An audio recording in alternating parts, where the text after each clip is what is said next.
Alright, it's the morning of day 3, and we just left camp, backtracking a little bit to the mine site that Stephen found yesterday, where some people were camping up here, so we didn't want to camp near them, disturb them. We're hoping they've left by now. We're going to go explore this mine, and then there should be 2 or 3 other mines on our way out of this area that we'll be able to check out. And supposedly at least a couple of them are uranium mines. So Stephen has a Geiger counter with him, so we'll see if we find any radiation. And then we'll make our way, kind of wrapping down south, probably tomorrow, southern Utah, and there's a few slot canyons down that way we're going to try to do some hiking in. In the meantime, we are having fun exploring all these windy dirt roads.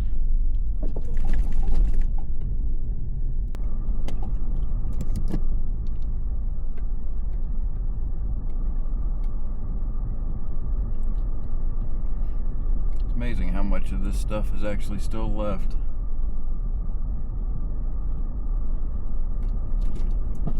Of course, I guess maybe not very much of it is left. There's probably a ton of it before, and we're only seeing a few remnants of it.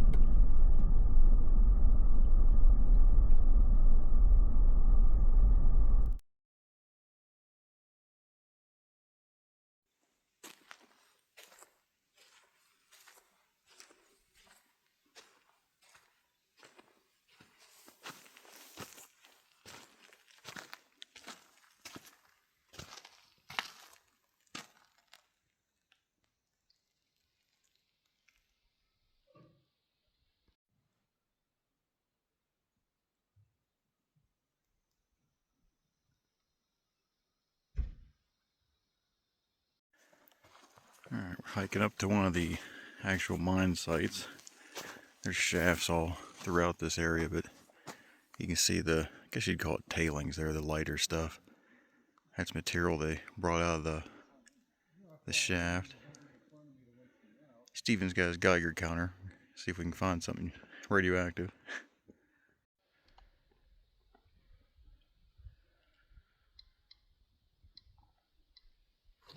It's clicking.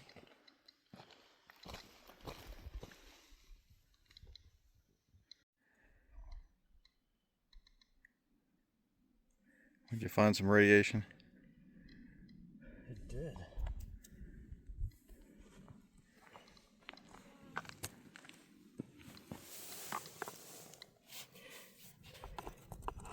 Want to put that rock in your pocket? Sure, I don't want kids. Alright, now we found looks like a test shaft. Don't think it went back in.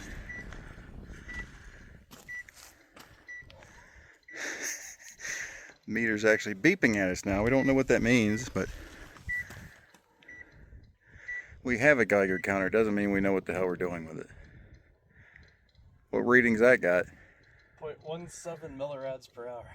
0.18 and rising. Do you feel yourself growing a third testicle? Oh, yeah. 0.2. 0.21.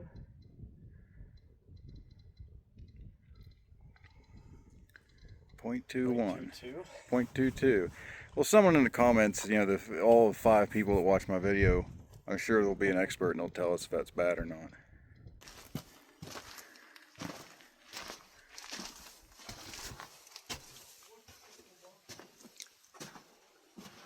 It looks a lot like this. I couldn't see anything specific. Alright, we found this little band. It peaked at 0.5 earlier. Yeah, I guess this mine was back in the 60s. So it's not super long ago. There's a decent amount of stuff all around here still. You got lumber and cables and old signs of, not necessarily conveyor belt, but kind of sluice things they used to get the material down off the mountain. And over there you can see another shaft. Pretty much everywhere, at least test holes they've got throughout the entire place.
We're making our way around Tomsich Butte now, and I think somewhere on the back side of the butte should be another mine. Might be called Tomsich Mine, but just another one of our mining explorations for the day. Still don't know where we're camping today. I think we're just gonna take it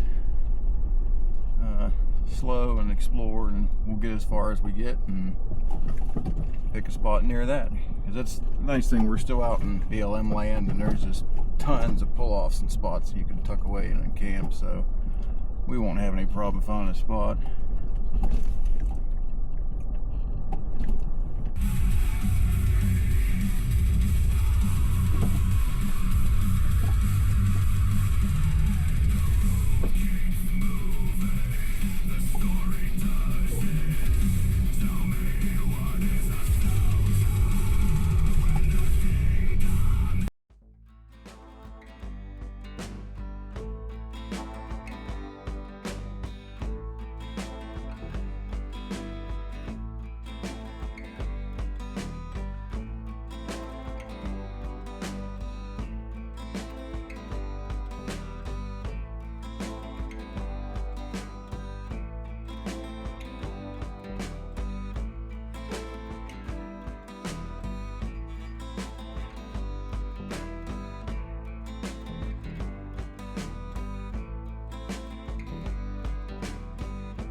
Alright, we're at the base of, I think it's called Tomsich Mine. Stephen's about to do some exploring with the drone.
Alright, that was refreshing. Hung out down by the water there for a while and kind of semi-bath.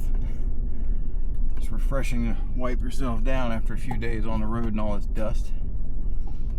So now we're gonna,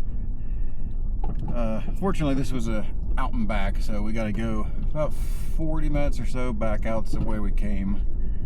And then there's a couple offshoots that we may or may not explore depending on time and depending on where we feel like setting up camp and stuff tonight. But we're pretty much winging it, so we'll see what we see.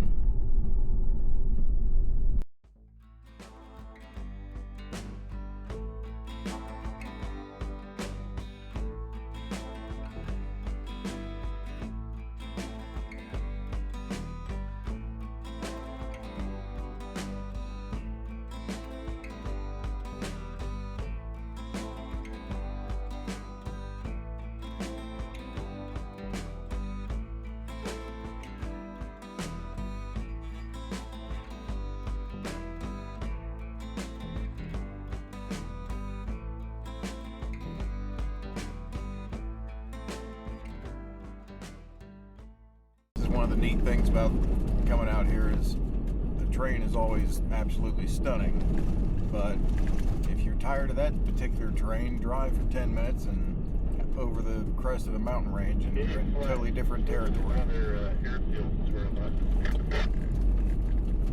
Different vegetation, different rock formations, different landscape. Looks like we're in a completely different state right now.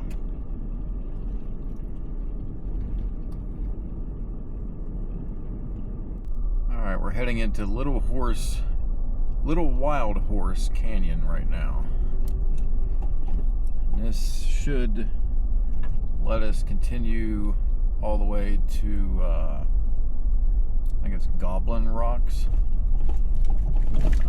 Although we'll probably end up getting there tomorrow. We probably won't make it all the way out there today. So at some point along this, we'll decide where we want to camp, and John's going to spend one more night with us, and then tomorrow morning he's going to split off from us. Me and Steven will continue on for a handful of more days exploring.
We're up on a bit of a ridge here now, and there's thunderstorm warnings.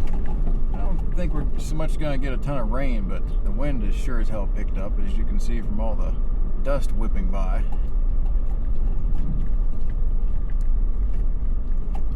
So there is a big thunderstorm just to the west of us. Can't tell what direction it's moving. There's some rain to the south. Yeah, it just got mine to come up too. It looks like it's moving fairly far north. It might miss us. think since we're heading southeast, I think it'll miss us.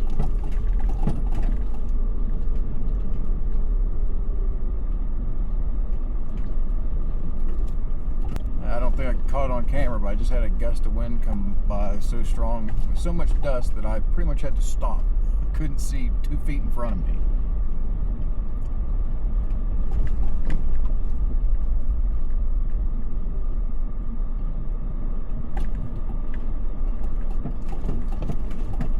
And now that I turned the camera back on, it won't do it again. You know how it is. There comes a little one.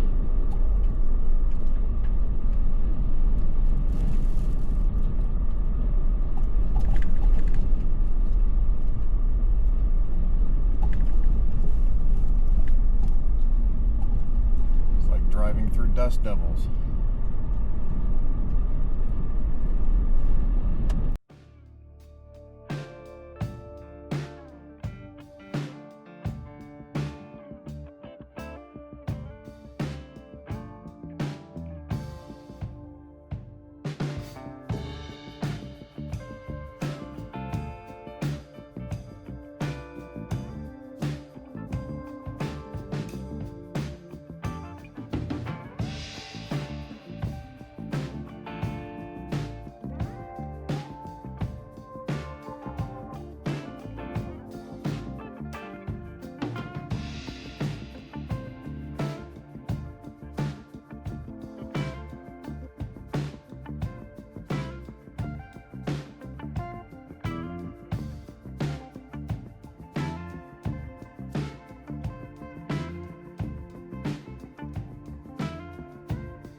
Yeah, this has been a nice little section of trail last hour or so.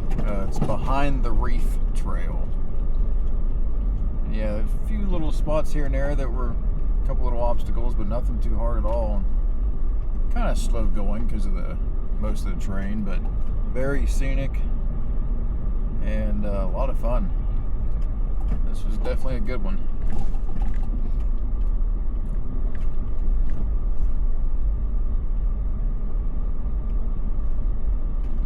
I guess it's part of that little Wild Horse Canyon, but I guess the trail is behind the reef.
end of the trail now. Yeah, that road down at the bottom looks graded.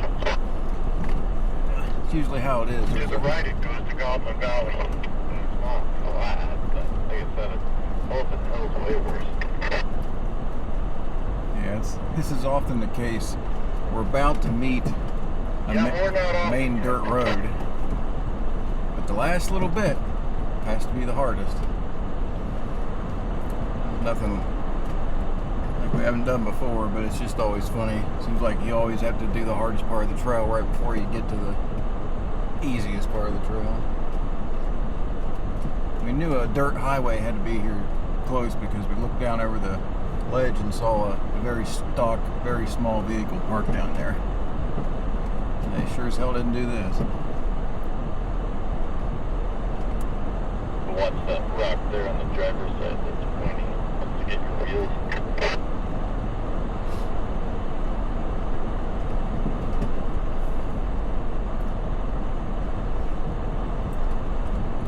I actually prefer most of the time to go up this kind of stuff rather than down it.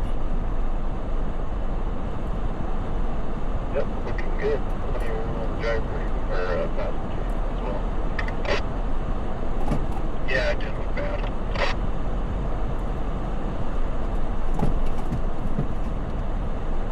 Playing with Joan. Never too late.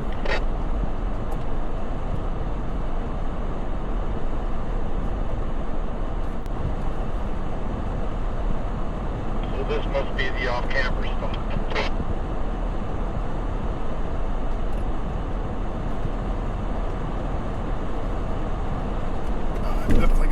Definitely gonna hit here. Always bashing those middle skid plates, but that's what they're for. Okay, that was creepy. Gate's closed. We're gonna have to back up this. I'm winching that gate.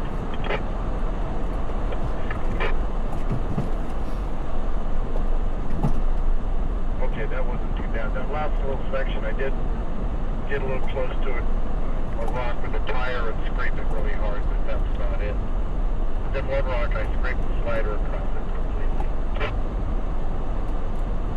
Yeah, that's pretty fun. I like that technical stuff. Alright, we're off that trail and on to pretty much what we consider a dirt highway, but we pretty much consider that anytime we're out of low range. This will continue on to Crack Canyon, and then I think there's a turnoff and we can continue to Goblin Valley. Now, I doubt we make it to Goblin Valley tonight. We'll probably continue that way tomorrow.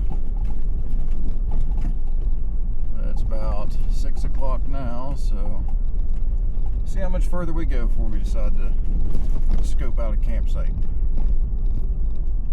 We found a little side trail just past Crack Canyon. Looks like it goes down, makes a loop, and comes back out, which is always a good sign that there's usually a camp spot at that loop. So we're going to go down here and see what we think, and hopefully it's not occupied. Not a bad spot because if we really want to, we can backtrack just a little bit and do the Crack Canyon hike tomorrow, and then continue back out towards Goblin Valley. The gopher snake right here. Apparently Steven's playing with a snake.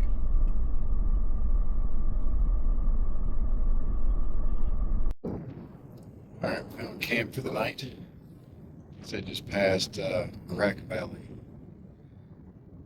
Weather cleared up a good bit. I don't think we got any chance of rain for the night. Wind's still coming through here a little bit, but I think it'll die down tonight. As you can see, another great view at the camping spot.